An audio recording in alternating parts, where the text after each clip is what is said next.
1954 সাল, সম্ভবত পয়লা বৈশাখ। গোল তাসুতে শ্রী শ্রী ঠাকুর শ্বেতশুভ্র আসনে অর্ধশায়িত, পূর্ব দিকে মাথা দিয়ে বর্তমান মেমোরিয়ার দিকে তাকিয়ে আছেন।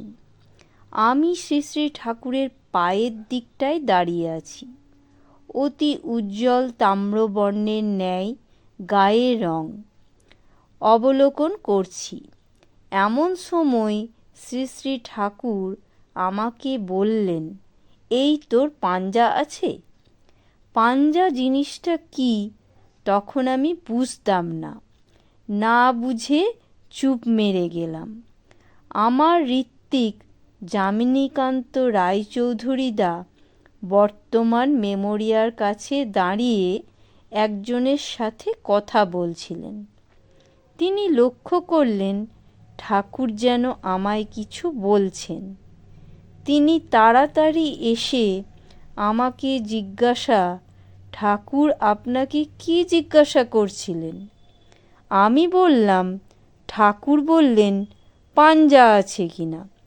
আমার সঙ্গে কথা বলতে দেখে ঠাকুর যামিনীদাকে জিজ্ঞাসা করলেন, এই তোর মাধ্যমের নাম পাইছে নাকি?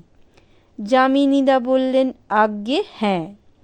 শ্রী শ্রী ঠাকুর যামিনীদাকে বললেন, ওকে কেষ্টদার কাছে নিয়ে যা, ওকে ঋত্বিকের পাঞ্জা দেওয়ার কথা।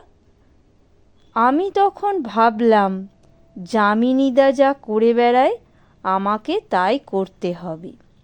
আমি শ্রী শ্রী ঠাকুরকে হাত জোড় করে বললাম, বাবা আমি আমাকে জানি না, আপনি আমাকে জানেন। আপনি যদি মনে করেন পাঞ্জার মর্যাদা আমাকে দিয়ে রক্ষা পাবে তবে আমাকে দেবেন, নতুবা দেবেন না। এই কথা শুনে শ্রী শ্রী ঠাকুর বললেন, শোন, আমার এই কাম বামনের কাম।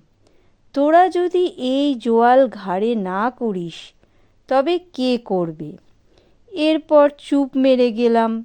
যামিনীদা শ্রী শ্রী ঠাকুরকে বললেন, ওর তো এখনো সস্তায়নী হয়নি। শ্রী শ্রী ঠাকুর শুনে বললেন, সস্তায়নী দিয়ে দেগা। তারপর যামিনীদা আমাকে সস্তায়নী দিয়ে কেষ্টদার বাড়িতে নিয়ে গেলেন। কেষ্টদা আমাকে দেখে খুব খুশি হলেন। কেষ্টদা একটা চিরকুট লিখে যামিনীদার হাতে দিয়ে বীরেন ভট্টাচার্যদার কাছে পাঠালেন। শ্রদ্ধাভাজন বীরেনদা সেই মুহূর্তে পাঞ্জার কাগজপত্র প্রস্তুত করে নিজেই কেষ্টদার নিকটে এলেন। কেষ্টদা পাঞ্জা নিয়ে শ্রী শ্রী ঠাকুরের হাতে দিলেন।